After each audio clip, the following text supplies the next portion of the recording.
हर हर महादेव, श्री शिवाय नमस्तुभ्यम साथियों। जी दोस्तों, आज मैं आपको कुबेरेश्वर धाम नहीं लेकर के आई हूँ। आज मैं आपको ले जाने वाली हूँ उस कथा पांडाल में जहाँ पर आशुतोष शिव महापुराण की कथा का वाचन कर रहे हैं श्री पंडित प्रदीप जी मिश्रा जी। और एक महिला ने पूछे 3 जबरदस्त प्रश्न जो सभी के लिए बहुत ही महत्वपूर्ण है। सारा आपको बताऊंगी, वीडियो में अंत तक जरूर बने रहना। चैनल को सब्सक्राइब नहीं किया है तो जरूर आप चैनल को सब्सक्राइब करें। चलते हैं उन 3 खास प्रश्नों की तरफ जो पशुपति व्रत से संबंधित पूछे गए हैं। पशुपति व्रत जब करते हैं तो शिव मंदिर में बाती कौन सी लगानी चाहिए, गोल लगाएं या लंबी लगाएं।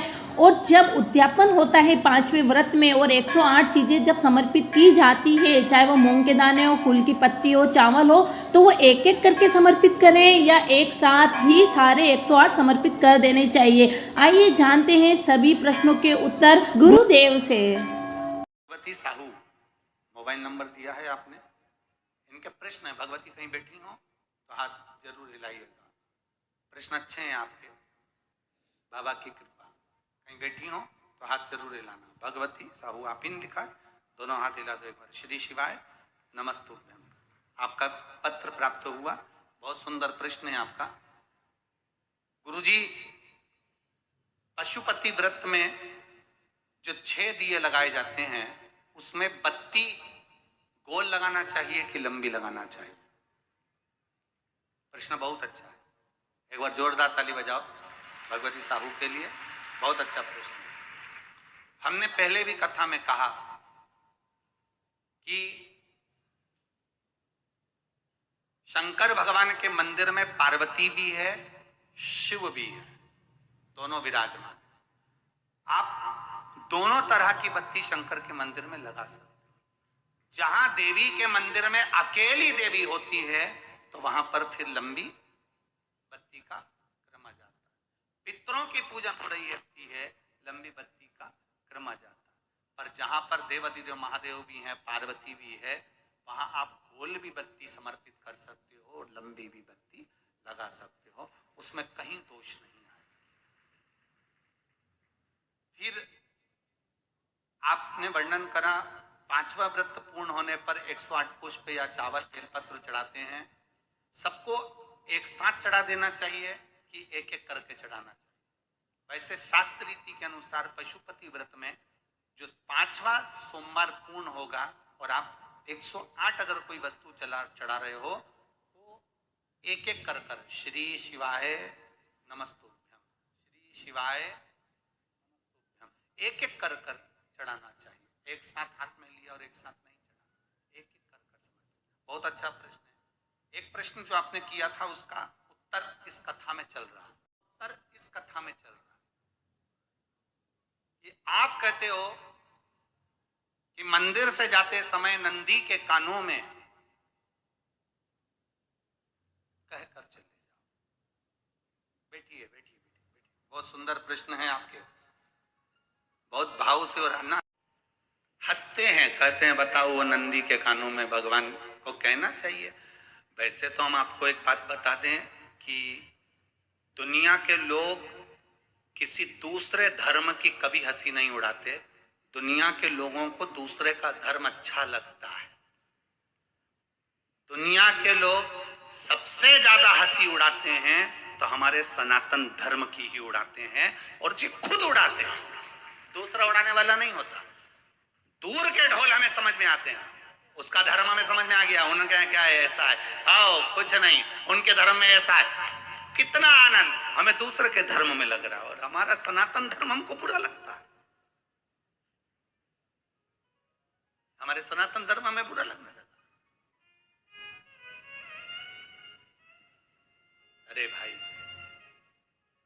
लोग कहते हैं कि नंदी के कान में कहते हो, ये कोई हमारे पुराणों में या शास्त्रों में लिखा है? भगवती बहन साहू, आपको धन्यवाद देना चाहूंगा और एक बात कहना चाहूंगा। जितनी भी शिव महापुराण के अंतर्गत चाहे उपाय जो बताए जाते हैं कि बेलपत्री ऐसे चढ़ाना, काली मिर्च ऐसे चढ़ाना, चावल ऐसे चढ़ाना, धतूरा का क्या महत्व है, शमी के पत्ते का क्या महत्व है, बेलपत्री के पत्ते का क्या महत्व है, ये जितनी भी बातें बताई जाती हैं ये सब पुराण के अंतर्गत से बताई जाती है।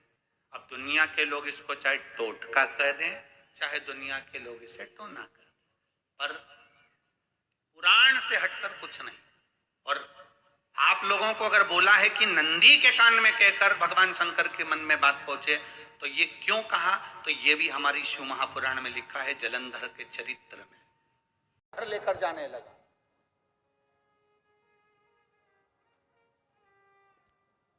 वृंदा का पति शिव नहीं उठ रहे, विनायक ने नंदी के कानों में जाकर कह दिया, नंदी के कान में जाकर कहा, नंदी के नेत्र नहीं खुले, नेत्र किसके खुले, जम के बोलो, महादेव के खुले, शिव जी के खुले। ये मन का तार, नंदी शंकर की आराधना कर रहे थे, शिव अपनी भक्ति में डूबे थे। यहां कहा, यहां पहुंचा, जो दिल में था उस तक बात पहुंच गई। नंदी के दिल में शिव थे, तुम कहे नंदी ने शंकर तक बात पहुंचा दी। वो सूत्र जो बंधा था दिल से दिल तक का, वो पहुंच गया।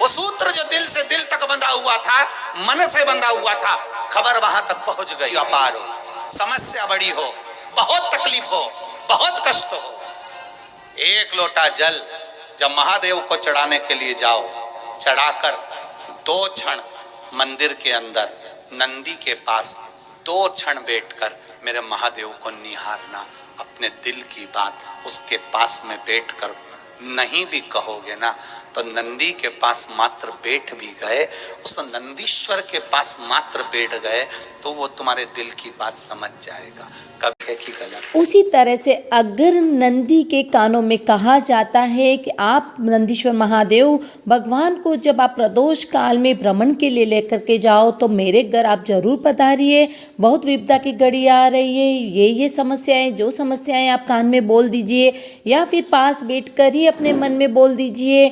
और जब भ्रमण के लिए, क्योंकि रोज आना शाम को नंदी के ऊपर भगवान भोले बाबा बैठकर भ्रमण के लिए निकलते हैं प्रदोष काल में, तो आप उनसे विनती करिए, आज जब प्रदोष काल में आप बाबा को लेकर के आए, मेरे घर जरूर पधारें, मेरी सारी समस्या को समाप्त करें।